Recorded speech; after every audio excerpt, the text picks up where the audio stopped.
Good morning students. आज आज हम चैप्टर नंबर 7 का अगला वीडियो लेकर के आए हैं। इसमें भी हम लोग कुछ महत्वपूर्ण फार्मूला देखेंगे जो चैप्टर 7 में आपको ज़रूरत पड़ेंगे, जिसकी मदद से आप सवाल को सॉल्व कर पाएंगे। तो देखिए, इस फार्मूला को आपको अच्छी तरीके से समझना है और इसकी मदद से एग्जाम्पल्स दिया मैंने, उसको भी समझना है, जिससे कि आप खुद से सॉल्व कर सकोगे क्वेश्चन को। तो देखिए, आज का जो पहला पॉइंट है विभाजन सूत्र, सेक्शन फार्मूला। पिछले क्लास में मैंने विभाजन सूत्र, सेक्शन फार्मूला आंतरिक रूप से बताया था। आज हम बाह्य रूप से विभाजन को बताएंगे। बिंदु ए x1 y1 और बी x2 y2 को जोड़ने वाले रेखाखंड को M1 M2 के अनुपात में बाह्य रूप से विभाजित करता है, तो उस विभाजन बिंदु P XY का निर्देशांक निकालना है। उसका फॉर्मूला क्या होता है बच्चों? M1 x2 minus M2 x1 बट्टा M1 माइनस M2, ये x निर्देशांक निकालने का फॉर्मूला। फिर y निकालने का देखिए, M1 y2 minus M2 y1 बट्टा M1 माइनस M2, यानी कि जो आंतरिक विभाजन था उसमें यहाँ प्लस होता था और इसमें यहाँ माइनस होगा। और देखिए बच्चों, ये आप लोगों को BTC के बुक में सिर्फ जो पिछले क्लास में पढ़े थे प्लस वाला वही यूज आएगा, यानी 10th में वही पढ़ना है। लेकिन ये SF बुक में एक्स्ट्रा दिया हुआ है, इसलिए मैंने बता दिया कि ये बाह्य विभाजन भी SF बुक में बनाना पड़ सकता है।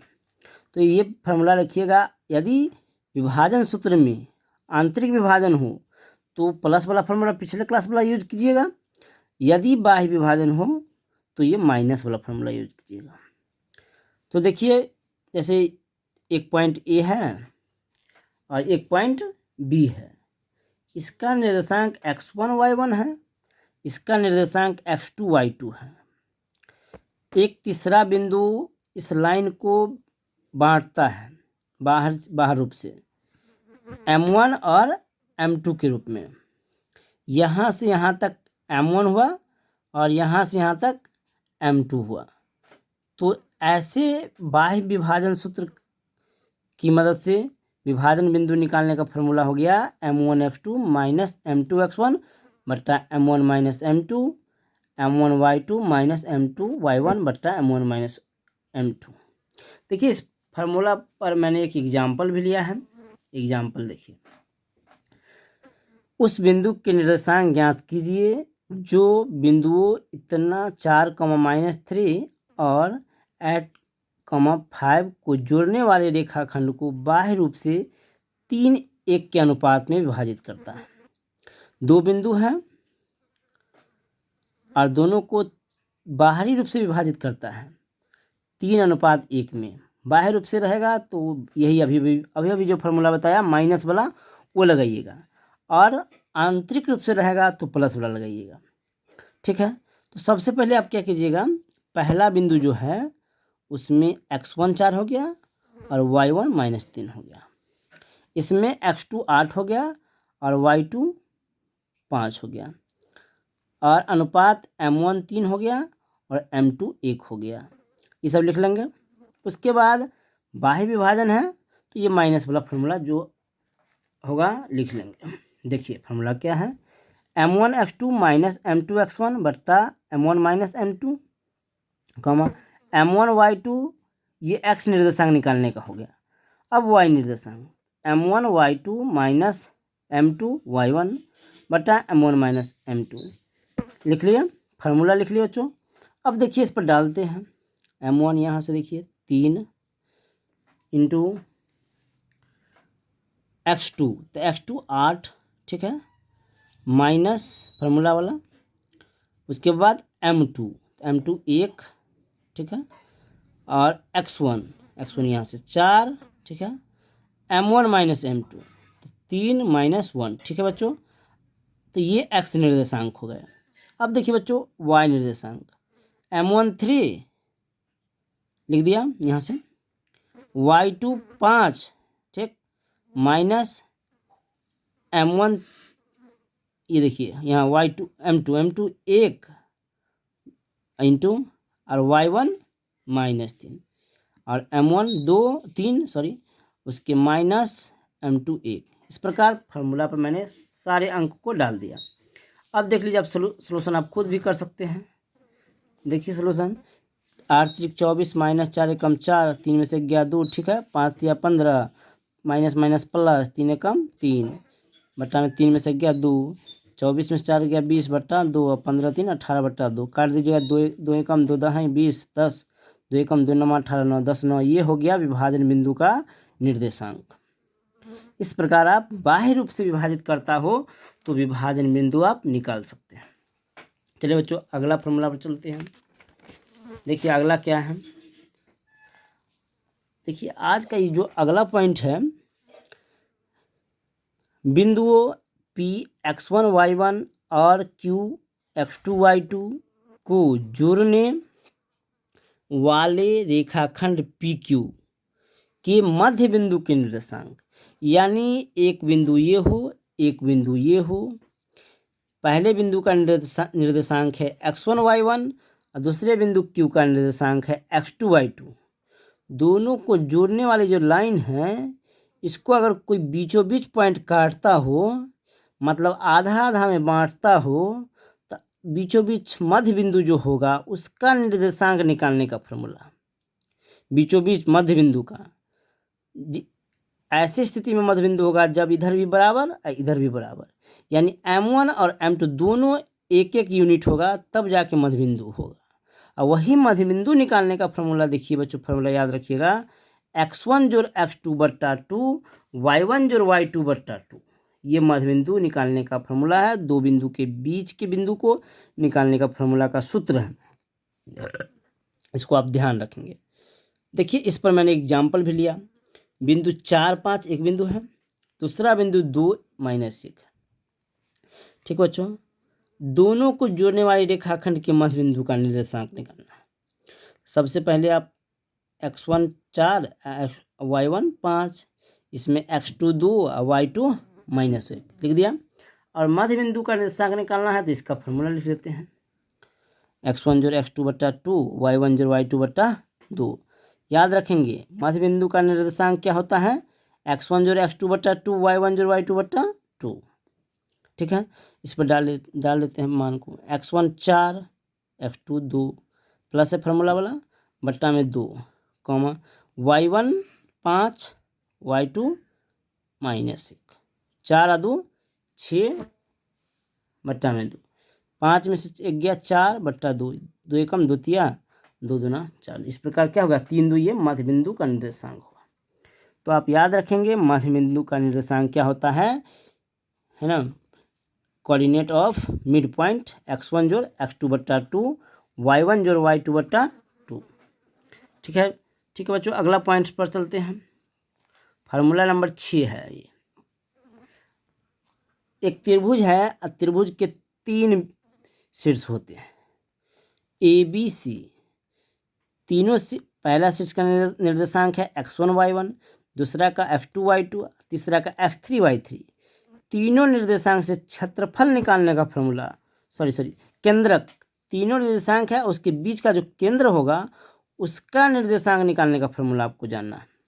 याद रखिए कि किसी त्रिभुज के केंद्रक सेंटर का निर्देशांक निकालने का फॉर्मूला होता है x1 जोड़ x2 जोड़ x3 बट्टा 3, y1 जोड़ y2 जोड़ y3 बट्टा 3। ये है किसी त्रिभुज के केंद्रक निकालने का, सेंटर निकालने का फॉर्मूला, ठीक है बच्चों। देखिए इस पर भी मैंने एग्जाम्पल लिया। त्रिभुज के निर्देशांक पहला 4 3 है, दूसरा -2 1 है और तीसरा 4 5 है। इसके केंद्रक सेंटर निकालना है, ठीक है बच्चों। देखते हैं पहला, इसका x1 4 y1 3, इसमें x2 -2 और y2 1, इसमें x3 4 और y3 5 लिख दिया। अब केंद्रक निकालना है, तो केंद्रक का फॉर्मूला भी अभी मैंने बताया। अब याद रखेंगे x1 जोड़ x2 जोड़ x3 बट्टा 3, y1 जोड़ y2 जोड़ y3 बट्टा 3। इस फॉर्मूले पर डाल देते हैं। x1 4 जोड़ x2 -2 जोड़ x3 4 बट्टा 3, y1 3, y2 1 और y3 5। 4 4 8 में से 2 गया 6 बट्टा 3, 3 1 4 5 9 बट्टा 3, 3 एकम 3 दूना, इस प्रकार 3 एकम 3 तिया 2 3। ये हो गया आपका सेंटर का निर्देशांक, त्रिभुज के केंद्रक का निर्देशांक। तो इस प्रकार आप इस फॉर्मूला को याद रखेंगे। त्रिभुज के केंद्रक का निर्देशांक क्या होता है, नियामक क्या होता है, x1 जोड़ x2 जोड़ x3 बट्टा 3, y1 जोड़ y2 जोड़ y3 बट्टा 3। चलते बच्चों अगला पॉइंट्स पर। अगला पॉइंट्स है पॉइंट नंबर 7। बिंदु, त्रिभुज का बिंदु है x1 y1, x2 y2, x3 y3 से जो त्रिभुज बनेगा उसका क्षेत्रफल निकालने का फॉर्मूला। यानी त्रिभुज के क्षेत्रफल निकालने का, त्रिभुज के 3 पॉइंट दे दे तो उसका क्षेत्रफल कैसे निकालेंगे। देखिए बच्चों, फॉर्मूला होता है क्षेत्रफल निकालने का, त्रिभुज का क्षेत्रफल 1/2 बिग ब्रैकेट लेंगे x1 into y2 minus y3 plus x2 y3 minus y1 plus x3 y1 minus y2, bracket बंद कर देंगे। यानी याद रखिएगा, एक बार हम पढ़ते हैं 1/2, x1 ले लेंगे तो ध्यान रखिए 1 ले लिए तो y2 3 लेंगे, प्लस x2 ले लेंगे 2 लिए 2 के बाद 3 घटे y1 प्लस 3 ले लिए 3 के बाद 1 2 ले लेंगे। ये त्रिभुज का क्षेत्रफल निकालने का फॉर्मूला हो गया। इस पर भी मैंने एग्जाम्पल लिया। क्या लिया एग्जाम्पल, उस त्रिभुज का क्षेत्रफल ज्ञात करें जिसके शीर्ष दिया हुआ है 3 पॉइंट, तीनों पॉइंट की मदद से क्षेत्रफल निकालना है। तो ये पहला पॉइंट में x1 3 और y1 4, दूसरा पॉइंट में x2 -4 और y2 3, तीसरा पॉइंट में x3 8 और y3 6। इस प्रकार x1 y1, x2 y2, x3 y3 लिख दिया। त्रिभुज का क्षेत्रफल निकालना है, इसका फॉर्मूला होता है 1/2 x1 y2 घटे y3 प्लस x2 y3 घटे y1 प्लस x3 y1 घटे y2। ये फॉर्मूला लिख दिया। 1/2 x1 का मान यहाँ से 3 ब्रैकेट, y2 का मान 3 घटे y3 का मान 6 प्लस x2 का मान -4 और y3 का मान 6, y1 का मान 4 प्लस x3 का मान 8, y1 का मान 4 यहाँ से घटे y2 का मान यहाँ से -3। ठीक है, तो इस प्रकार डाल दिया मान, सोल्यूशन कर देते हैं। 1/2 3 इंटू 3 में 6 गया -3 -4, 6 में 4 गया 2 8 और गुने 4 में 3 गया 1। तो इस प्रकार हो गया 3 3 9 -9, 4 2 8 -8, ये +8 -8 प्लस 8 कट गया। 1/2 गुने -9 यानी -9/2 ये क्षेत्रफल होगा। देखिए बच्चों, क्षेत्रफल जीरो कभी नहीं, मतलब निगेटिव कभी नहीं होता है। क्षेत्रफल हमेशा पॉजिटिव होना चाहिए। इसलिए अगर आपको नेगेटिव आता है तो ये मोड लगा दीजिएगा और पॉजिटिव में आंसर लिख दीजिएगा, क्योंकि क्षेत्रफल कभी भी नेगेटिव आएगा तो मोड लगा के आप उसको पॉजिटिव लिखिएगा, क्योंकि क्षेत्रफल नेगेटिव नहीं होता है। ठीक है बच्चों, अगला पॉइंट्स पर चलते हैं। इस प्रकार आप त्रिभुज का क्षेत्रफल निकालना सीख गए। अब हम देखते हैं एक बिंदु, त्रिभुज का बिंदु ABC दिया हो तो यदि तीनों बिंदु अगर 3 बिंदु संरेख होगा, 3 बिंदु संरेख होगा, इसका मतलब याद रखिए त्रिभुज का क्षेत्रफल क्या होगा, 0 होगा। यानी त्रिभुज का क्षेत्रफल क्या होगा, 0 होगा। याद रखेंगे, यदि बिंदु संरेख हो तो उसका क्षेत्रफल कितना होगा, 0 होगा। चलिए बच्चों, अगला नोट्स है एक, किसी चतुर्भुज का क्षेत्रफल ज्ञात करना हो तो उसके एक विकर्ण को खींच दीजिएगा, 2 पार्ट में चतुर्भुज को बांट दीजिएगा 2 त्रिभुज में, और दोनों त्रिभुज के क्षेत्रफल को जोड़ कर दीजिएगा, तो वो क्या आ जाएगा, चतुर्भुज का क्षेत्रफल आ जाएगा। इस प्रकार आप सारे फार्मूला को जान गए, समझ गए, याद रखेंगे, सारे फार्मूला का अच्छी तरीके से लिख लेंगे, याद कर लेंगे, समझ लेंगे, वीडियो को अच्छी तरीके से समझ लेंगे। एक बार ना हो तो 2 बार करके देख लेंगे, और आप किसी भी बुक के एक्सरसाइज को सॉल्व कर सकते हैं। आप पहले SF बुक के एक्सरसाइज 7.1 से शुरू कीजिए, 7.1 2 3 बारी बारी हम भी चलेंगे सब पर। आप खुद से सॉल्व कीजिएगा। यहाँ पर मैंने लिख दिया है कि आप चैप्टर को सॉल्व कर सकते हो। पहले ऐसा बुक से कीजिए, फिर BTC से भी कीजिएगा, और वीडियो को लाइक और सब्सक्राइब जरूर कर दीजिएगा। थैंक्स।